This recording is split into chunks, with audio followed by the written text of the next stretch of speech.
नमस्कार, good morning. मैं हूं सत्यजीत दलाई और आज मैं आप सभी के लिए देश विदेश की 10 सबसे बड़ी खबरें लेके आ गया हूं। अगर आप चैनल में पहली बार हैं तो सब्सक्राइब करना ना भूलें और हाँ, रोज का इंस्टेंट खबरें के लिए बेल आइकन को क्लिक करना ना भूलें। चलिए खबर की ओर बढ़ते हैं। आज दिन है 28 सितंबर 2025 रविवार। आज का पहला खबर, भारत रूस से कच्चे तेल खरीद रोकने को तैयार, लेकिन अमेरिका के सामने रख दी ये शर्त। भारत और अमेरिका के बीच रिश्ते में अभी खटास है और इसका कारण है अमेरिका द्वारा भारत के ऊपर इस समय लगाया गया 50% टैरिफ। इसमें 25% बेस टैरिफ के अलावा अतिरिक्त 25% रूस से सस्ता तेल खरीदने की वजह से पेनाल्टी के तौर पर लगाया गया है। ऐसे में भारत ने अमेरिका से कहा है कि अगर वो ईरान और वेनेजुएला से तेल आयात करने की नई दिल्ली को इजाजत दे दे तो भारत मॉस्को से तेल की खरीदारी बंद कर देगा। अब खबरों की माने तो भारत को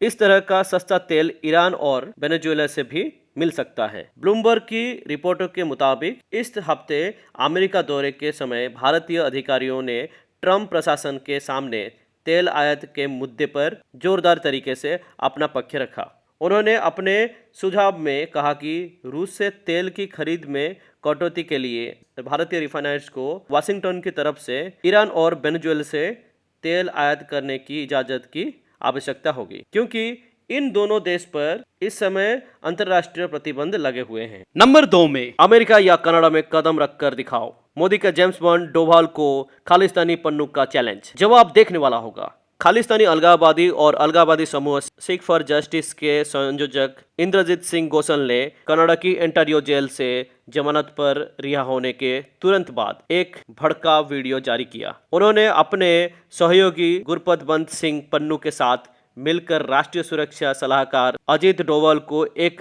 धमकी भरा वीडियो जारी किया, जिसमें उन्हें कनाडा, अमेरिका या किसी भी यूरोपीय देश में आकर प्रत्यार्पित करने की चुनौती दी गई। पन्नू ने कहा कि अजीत डोभाल, आप कनाडा, अमेरिका या किसी भी यूरोपीय देश में आकर मुझे गिरफ्तार करने या प्रत्यर्पण करने की कोशिश क्यों नहीं करते? डोभाल, मैं आपका इंतजार कर रहा हूं। नंबर 3 पर, भारतीय वायुसेना की नई ताकत। सुखोई 57, राफेल 4 और तेजस से बनेगा 57 स्क्वाड्रन का भविष्य। न्यू दिल्ली, 26 सितंबर 2025 को भारतीय वायुसेना IAF के लिए एक ऐतिहासिक दिन रहा, जब सोवियत काल के MiG-21 लड़ाकू जेट्स के आखिर 2 स्क्वाड्रन को रिटायर कर दिया गया। यह विमान 60 वर्षों से भारतीय वायुसेना की रीढ़ की हड्डी रहा है, लेकिन अब वायुसेना के पास कुल 29 स्क्वाड्रन बचे हैं, जबकि पड़ोसी देश चीन और पाकिस्तान लगातार अपनी लड़ाकू ताकत को बढ़ा रहे हैं। भारत को भी अपनी वायुसेना को मजबूत बनाने की तत्काल आवश्यकता है। चीन के J-10 और पाकिस्तान के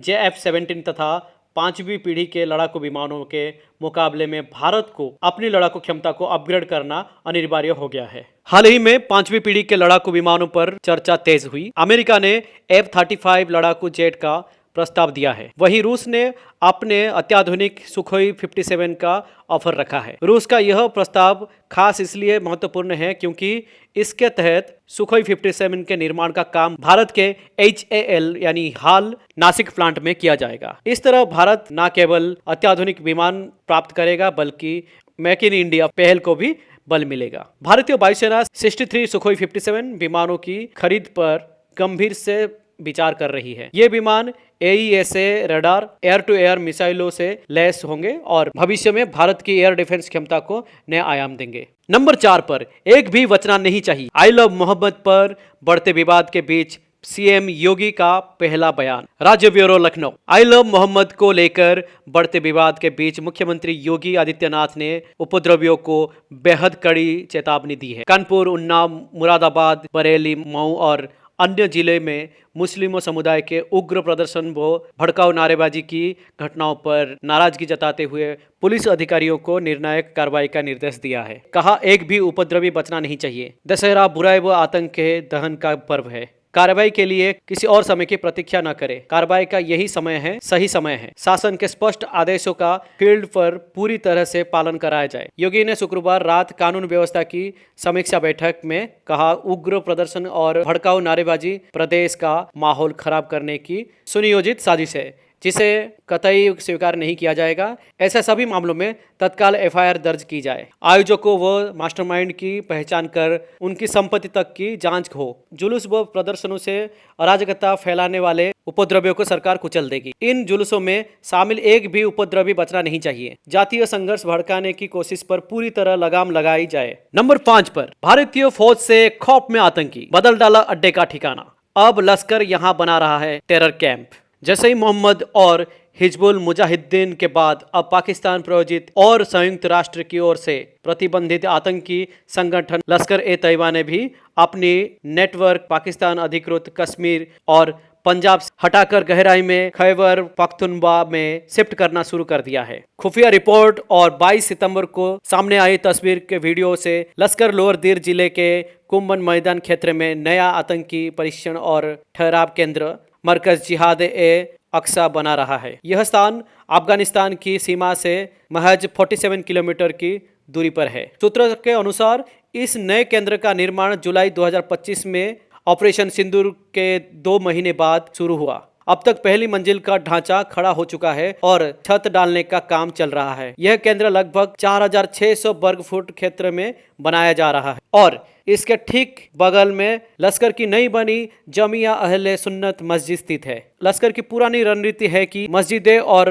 धार्मिक संस्थानों की आड़ में आतंक का ढांचा खड़ा किया जाए। नंबर 6 पर अंडमान में मिले नेचुरल गैस के भंडार। केंद्रीय मंत्री हरदीप सिंह पुरी ने किया ऐलान। केंद्रीय पेट्रोलियम मंत्री हरदीप सिंह पुरी ने शुक्रवार को अंडमान सागर में नेचुरल गैस मिलने का ऐलान किया है। उन्होंने इसका जानकारी देते हुए बताया कि यह खोज अंडमान द्वीप समूह की पूर्वी तट रेखा से करीब 17 किलोमीटर की दूरी पर स्थित श्री विजयपुरम के 2 कुएं से हुई है। इसकी कुल जल गहराई करीब 295 मीटर है और लक्षित गहराई करीब 2650 मीटर है। शुरुआती परीक्षण के आधार पर प्राकृतिक गैस के नमूने मिले हैं। जब इसका परीक्षण किया गया तो इसमें 87% मीथेन पाया गया है। सोशल मीडिया साइट पर इसका ऐलान करते हुए केंद्रीय मंत्री ने लिखा, इस गैस भंडार का आकार कितना बड़ा है या यह हमारे लिए कितना सुरक्षित होगा, इसका पता आने वाले कुछ महीने में और भी ज्यादा गहराई से पता चलेगा। नंबर 7 पर railway ticket booking, PAN card से लेकर यूपीआई तक 1 अक्टूबर से होने जा रहे हैं बड़ा बदलाव।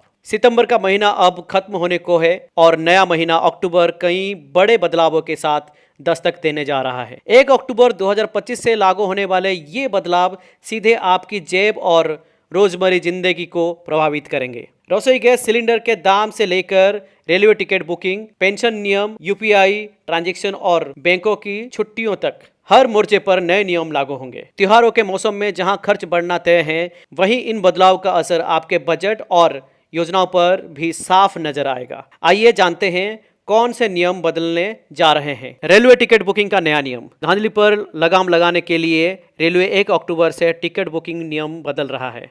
अब रिजर्वेशन खुलने के पहले 15 मिनट से केवल वही लोग ऑनलाइन टिकट ले पाएंगे जिसका आधार वेरिफिकेशन हो चुका है। ये नियम आईआरसीटीसी ऐप और वेबसाइट पर लागू होगा, जिससे असली यात्रियों को प्राथमिकता मिलेगी और फर्जी बुकिंग पर रोक लगेगी। पेंशन के लिए नया चार्ज लागू। Pension fund regulatory and development authority ने 1 अक्टूबर से नया फीस स्ट्रक्चर लागू करने का फैसला किया है। एनपीएस, यूपीएस, एपीवाई और एनपीएस लाइट खाते पर अब पान कार्ड और सालाना मेंटेनेंस चार्ज अलग से देना होगा। इसमें मामूली बदलाव किए गए हैं जिसके सब्सक्राइबर्स की जेब पर हल्का असर पड़ेगा, लेकिन प्रक्रिया आसान होगी। यूपीआई से हट सकता है P2P ट्रांजैक्शन फीचर। 1 अक्टूबर 2025 से यूपीआई में P2P कलेक्ट सर्विस पूरी तरह बंद हो जाएगी, यानी अब किसी भी बैंक या पेमेंट ऐप पर कलेक्ट रिवेट फीचर उपलब्ध नहीं होगा। इस फीचर का इस्तेमाल दूसरे यूजर्स को पैसे भेजने या बिल पेमेंट की याद दिलाने के लिए होता था, लेकिन फ्रॉड्स इसका दुरुपयोग कर फेक रिवेट भेजकर लोगों से पैसे ठग रहे थे। एनपीसीआई से सुरक्षा बढ़ाने और धोखाधड़ी रोकने के लिए इसे बंद करने का फैसला लिया है। एलपीजी सिलेंडर की कीमतों में संशोधन। 1 अक्टूबर से ऑयल मार्केटिंग कंपनियां जैसे एलपीजी, सीएनजी और पीएनजी की कीमतों की समीक्षा करेगी। रसोई गैस की कीमतों की समीक्षा करेगी। रसोई गैस की कीमत अप्रैल से स्थिर है। ऐसे में ग्राहकों को या तो राहत मिल सकती है या फिर बोझ बढ़ सकता है। त्योहारों के मौसम में सिलेंडर की कीमतों रसोई बजट पर सीधा असर डालेगी। नंबर 8 पर कई राज्यों में भारी बारिश और आंधी तूफान की चेतावनी। सूची जारी। आईएमडी ने गुजरात, गोवा, महाराष्ट्र, आसाम, मेघालय, कर्नाटक, केरल, नागालैंड, मणिपुर, मिजोरम, त्रिपुरा, गुजरात, तेलंगाना और एमपी में अलग अलग स्थानों पर भारी से अत्यधिक भारी बारिश की चेतावनी जारी की है। आंध्र प्रदेश, बिहार, झारखंड, केरल, ओडिशा, पश्चिम बंगाल, सिक्किम, अरुणाचल प्रदेश, असम, मेघालय, राजस्थान और यूपी में अलग अलग जगहों पर आंधी तूफान और बिजली गिरने की आशंका है। नंबर 9 में जुबिन गर्ग के मैनेजर और नॉर्थ ईस्ट फेस्ट के आयोजक के खिलाफ जारी हुआ लुकआउट नोटिस। असम के मुख्यमंत्री हेमंत बिश्व शर्मा ने कहा है कि सिंगर जुबिन गर्ग की मौत के मामले में उनके मैनेजर सिद्धार्थ शर्मा और नॉर्थ ईस्ट इंडिया फेस्टिवल के आयोजक श्याम कानू महंत के खिलाफ लुकआउट नोटिस जारी किया गया है। उन्होंने कहा कि अगर दोनों ने 6 अक्टूबर को गुवाहाटी में बयान दर्ज नहीं कराया तो पुलिस तलाशी अभियान तेज करेगी। नंबर 10 में सुपर ओवर में भारत ने श्रीलंका को दी मात। ऐसे रोमांचक टाई छोटा था मैच। Detail report. यूएई में खेले जा रहे एशिया कप में शुक्रवार को सुपर 4 राउंड के आखिरी मैच काफी रोमांचक हुआ, जिसमें भारत ने सुपर ओवर में श्रीलंका को हरा दिया। इससे पहले मुकाबला टाई पर छूटा। टीम इंडिया से जीत के लिए 203 रनों के लक्ष्य का पीछा करते हुए श्रीलंका टीम ने भी छोटे के 20 ओवरों में इतने ही रन बनाए। इस तरह मैच टाई हुआ और अब इसका फैसला सुपर ओवर के जरिए हुआ। श्रीलंका को आखिरी ओवर में जीतने के लिए 12 रन बनाने थे और हर्षित राणा के फेंके ओवर की 5वीं गेंद पर दसन रना ने शॉर्ट थर्ड मैन के ऊपर से चौका जड़ा और आखिरी गेंद पर श्रीलंका को जीत के लिए 3 रन की जरूरत थी, लेकिन इस गेंद पर सनका लॉन्ग ऑन से 2 ही रन निकाल सके और मैच टाई हो गया। श्रीलंका पारी का कोटा खत्म होने पर श्रीलंका ने 20 ओवरों में 5 विकेट पर 202 रन बनाए। सुपर ओवर में भारत के लिए पारी शुरू करने कप्तान सूर्य कुमार यादव और अभिषेक शर्मा मैदान पर उतरे और सूर्य कुमार ने हसरंगा की पहली गेंद को कवर से बैकफुट पंच से 3 रन लेते हुए पहली ही गेंद पर मैच जीत लिया। आज के लिए खबर इतना ही। कल मिलते हैं, तब तक के लिए धन्यवाद।